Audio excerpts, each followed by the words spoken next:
Michael Carter stood motionless on the sidewalk, his gaze fixed on the auctioneer's hammer as it struck the podium with finality. Sold! The word echoed in his ears, sealing the fate of the house he had once called home. He clenched his fists, swallowing the lump in his throat as strangers walked through the front door, eager to claim what was no longer his.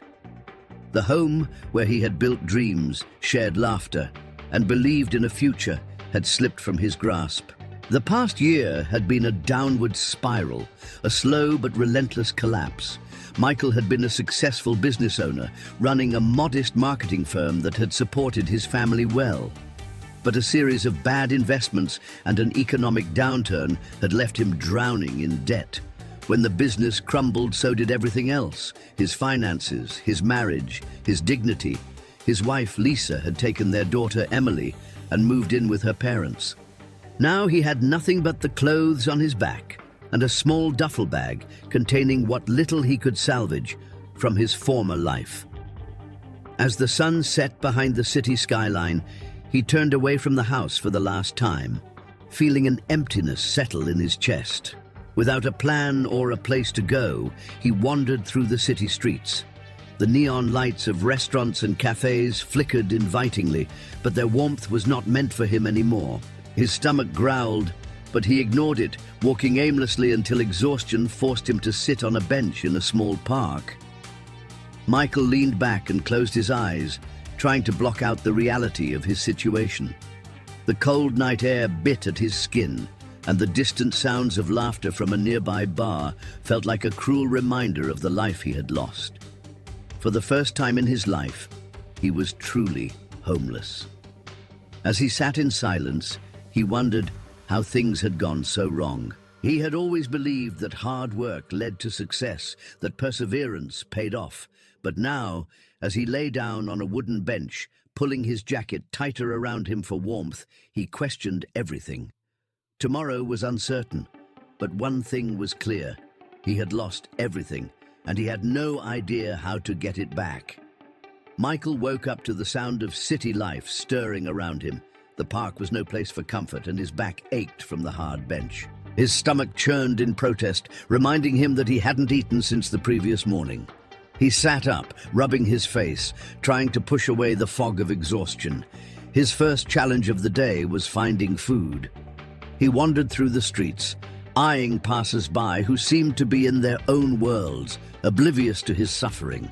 The scent of freshly baked bread from a nearby cafe made his hunger unbearable. He hesitated outside, staring at the discarded paper cups and half-eaten sandwiches in the trash bin nearby. The thought of digging through garbage made him sick, but hunger left him little choice. Before he could act, a voice interrupted him. "First time." Michael turned to see an older man, scruffy but with kind eyes. "Yeah," he admitted, ashamed. "Name's Ben," the man said, extending a hand. "Been out here for a while. Ain't easy, but you learn." Michael hesitated before shaking his hand. Ben motioned for him to follow. "Come on. I know a place where we can get some food." Ben led him to a soup kitchen, a place Michael had never imagined himself entering. Volunteers served hot meals to a line of people in various states of hardship. When Michael received his bowl of soup and a piece of bread, he nearly broke down. He had never been more grateful for a simple meal. As they ate, Ben shared bits of wisdom. "It's not just about surviving, man. You gotta keep your mind straight. You still got choices, no matter how bad it gets." Michael listened, but doubt lingered in his mind. How could he make choices when everything had already been taken from him? Later that evening, as Michael and Ben sat on a bench overlooking the dimly lit street, they noticed a young woman struggling with a crying child. She was fumbling through her bag, searching for something, her face a mask of exhaustion. Michael watched as she sighed in defeat, her shoulders slumping. He could tell she was in distress. For a brief moment, he considered ignoring it. After all, he could barely take care of himself. But something in him stirred. He rose from the bench and hesitantly approached her. "Excuse me, do you need any help?" The woman looked up, startled. I just lost my wallet, she admitted. I was trying to buy something for my son, but now I don't know what to do. Michael felt the small amount of change in his pocket, barely enough for himself. He hesitated, then reached into his pocket and handed her the money. Here, take this. It's not much, but it should help. Tears welled in the woman's eyes. Thank you. You have no idea what this means to me. As she hurried off to buy food for her child, Michael felt a strange sense of fulfillment. He had nothing, yet he had given something. Ben clapped a hand on his shoulder. See, told you. Even when you got nothing, you still got choices. For the first time in a long while, Michael felt a glimmer of hope. Maybe, just maybe, he could find a way back from the darkness. Months had passed since Michael had accepted David's offer, and his life had taken a drastic turn. He worked tirelessly at the community outreach program, helping others in need while rediscovering his own strength.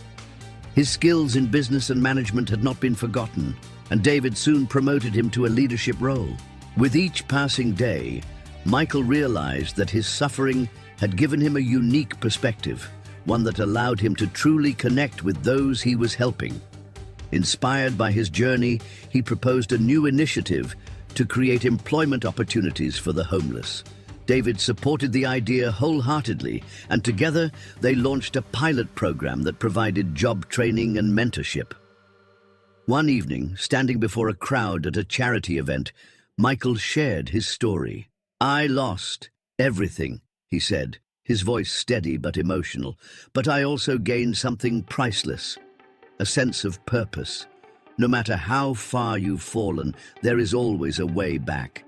And sometimes, all it takes is one act of kindness to change a life. As he looked out into the audience, he spotted Ben, now part of the program, nodding in approval.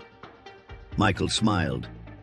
His journey was far from over, but he had found something even greater than success.